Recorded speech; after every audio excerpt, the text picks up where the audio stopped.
Oke teman-teman, jadi pada kesempatan kali ini saya akan sharing sedikit pengetahuan saya tentang commercial use ya teman-teman ya. Commercial use di dunia microstock, Shutterstock, Freepik, dan lain-lain.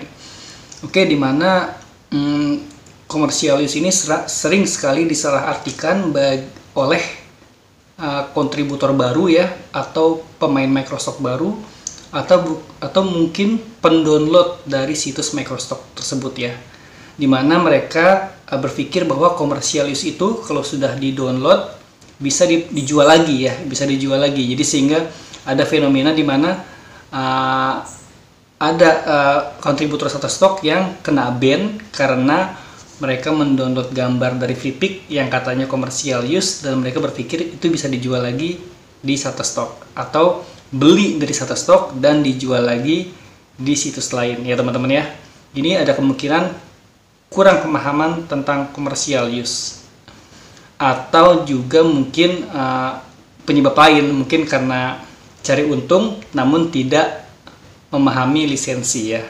Dan nggak sedikit juga ada beberapa pihak, beberapa oknum ya, yang memberi gambar dari Shutterstock, mendownload gambar dari Shutterstock, berlangganan Shutterstock, lalu menjual sebagai jasa download Shutterstock ya. Ini sering banget ditemui di grup-grup desain ya, grup-grup jual beli juga ada ya. Jadi jasa download Shutterstock, jadi dia subscribe Shutterstock, berlangganan, lalu hasil downloadnya dijual gitu ya. Ini adalah kesalahan ya teman-teman ya.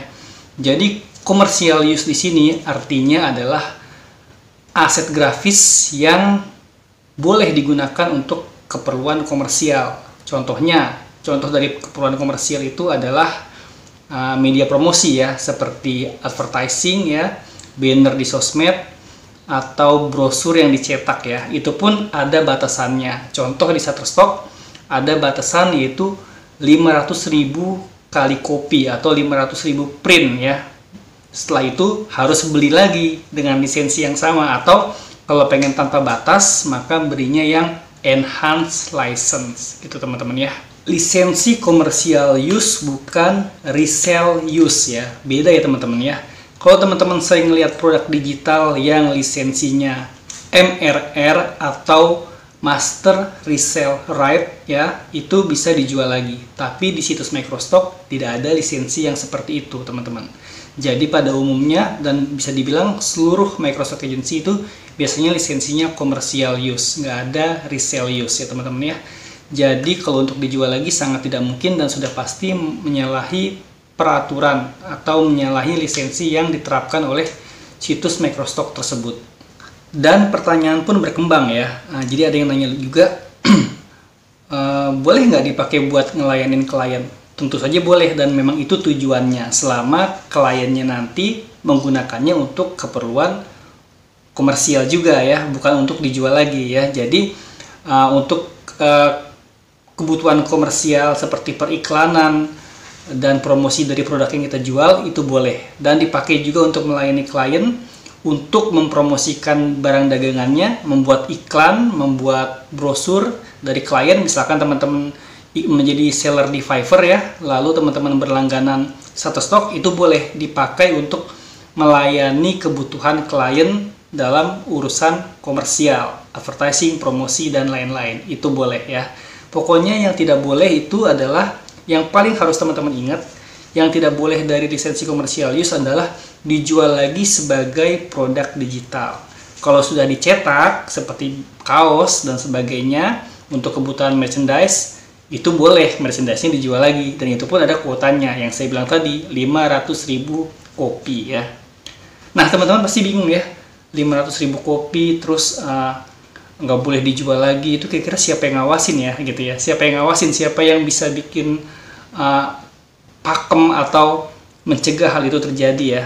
Yang pertama adalah hati nurani kita nih. Kalau ketika kita sudah membeli produk berlisensi, berarti kita terikat perjanjian. Jadi hati kita harus dijaga untuk mengamanati dari produk yang kita beli, maksudnya aset digital yang kita download ya, jika kita adalah pendownload ya.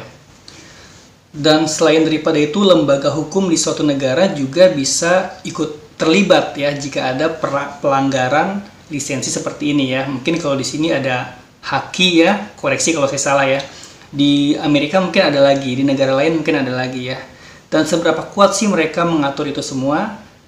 Seberapa kuat mereka mengatur itu semua adalah tergantung kondisi dan tempat ya teman-teman ya. Kalau sebagai contoh misalkan Shutterstock kan dari Amerika nih ya. Jika ada pelanggaran di Amerika, maka Shutterstock akan lebih mudah mengejar atau menuntut pihak yang melanggar lisensi tersebut. Karena mereka dalam suatu negara, gampang untuk mengejarnya. Atau paling jauh ke Kanada ya, dekatlah negara bagian ya.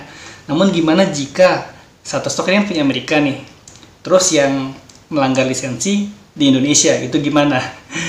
Itu mungkin agak jelimet proses tuntutannya ya. Shutterstock akan kesulitan menuntut orang-orang yang ada di luar negara mereka. Tapi ini bukan berarti kita merasa aman dengan menyalahi aturan lisensi ya. Karena bagaimanapun juga kita nggak tahu nih ke depannya. Nah ya, siapa tahu aja Shutterstock suatu saat punya kantor-kantor cabang ya, dan Microsoft lain punya kantor-kantor cabang di banyak negara ya. Sehingga mereka lebih mudah untuk mengejar pelaku pelanggaran lisensi ya. Gitu teman-teman. Jadi intinya kalau kita berpikir jauh ke depan, misalkan kita berbisnis atau memulai usaha, pastikan kita berpikir jauh ke depan. Kalau kita berpikir jauh ke depan pasti kita akan mentaati peraturan yang berlaku, baik itu lisensi dan sebagainya. Walau mungkin pada saat ini ada banyak kasus seperti ini terjadi, namun mayoritas pelakunya aman-aman aja. Tapi teman-teman jangan lupa ya, ada juga ketika apes dan perusahaan itu sudah besar atau kita usahanya sudah besar ya, malah masalahnya terjadi ketika di momentum itu ya.